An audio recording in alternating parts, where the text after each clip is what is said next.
Hola señoras, señores.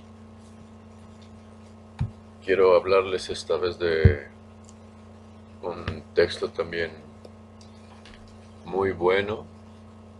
Es un clásico prácticamente, considerado un clásico, Julio César. Los comentarios a la Guerra de las Galias. Aquí en esta edición de Porrúa vienen las dos obras. Aparece comentarios de la Guerra de las Galias y Guerra Civil, que son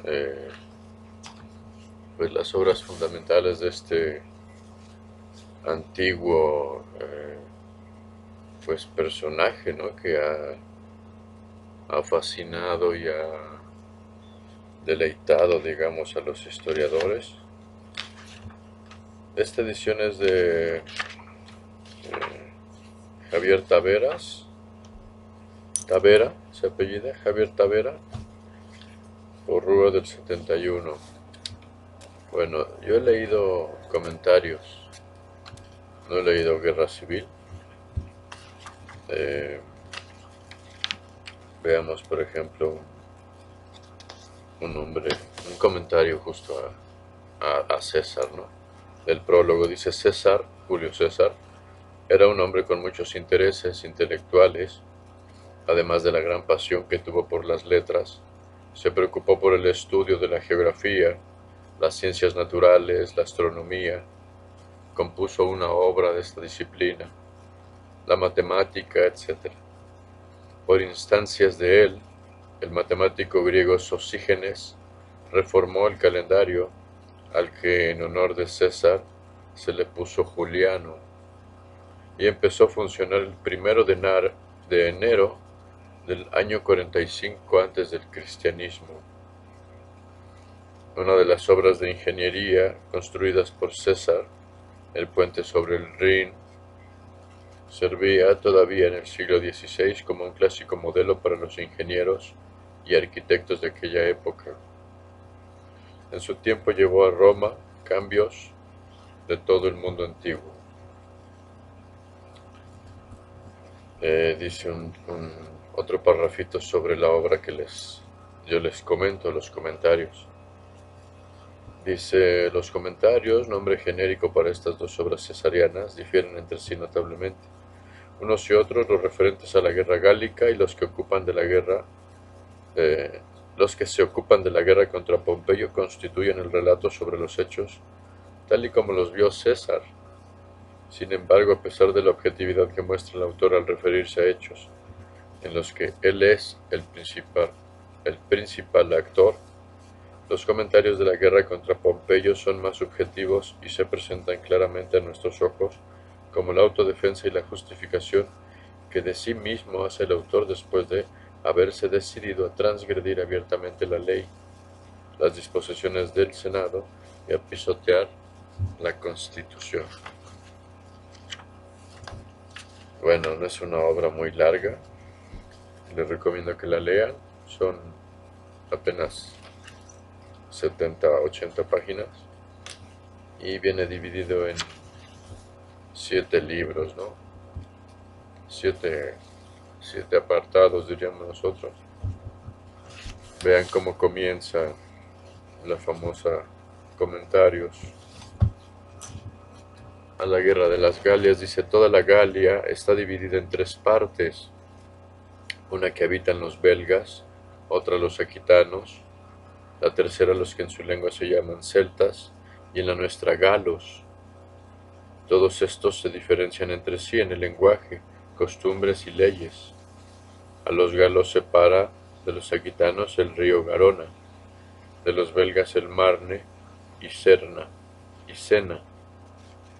Los más valientes de todos son los belgas, porque viven muy remotos del fausto y delicadeza de nuestra provincia, y rarísima vez llegan allá mercaderes con cosas a propósito para enflaquecer los bríos, ¿no? La energía, y por estar vencidos a los germanos, perdón, vecinos, por estar vecinos a los germanos, a los alemanes diríamos, que moran a la otra parte del Rin, con quienes traen continua guerra.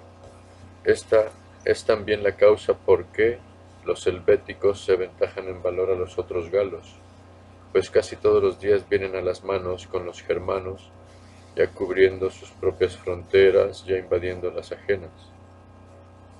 La parte que hemos dicho ocupan los galos comienza en el río Ródano, confina con el Garona, el Océano y el país de los belgas. Por el de los secuanos y helvecios tocan el Rin, inclinándose al norte. Los belgas toman su principio de los últimos límites de la Galia, dilatándose hasta el bajo Rin, mirando al septentrión y al oriente. La Aquitania entre poniente y norte, y por el río Garona, se extiende hasta los montes Pirineos y aquella parte del océano que baña a España.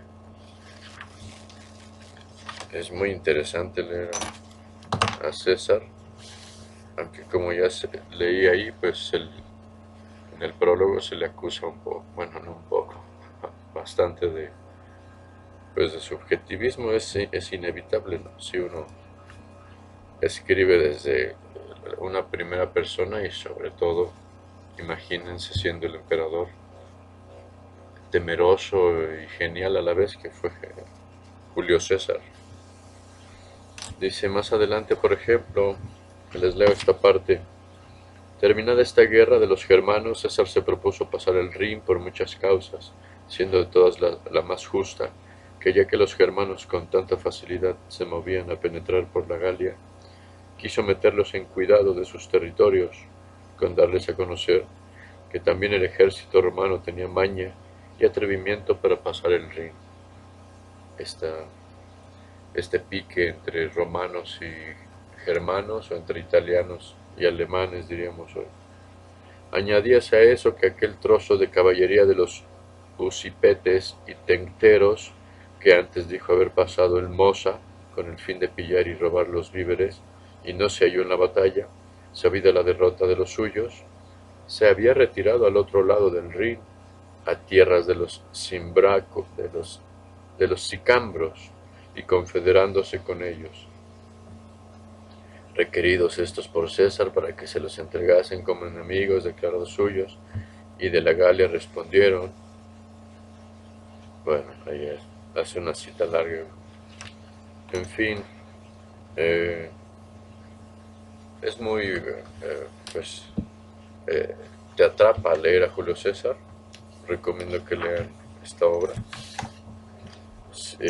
Después quizás leer la guerra civil.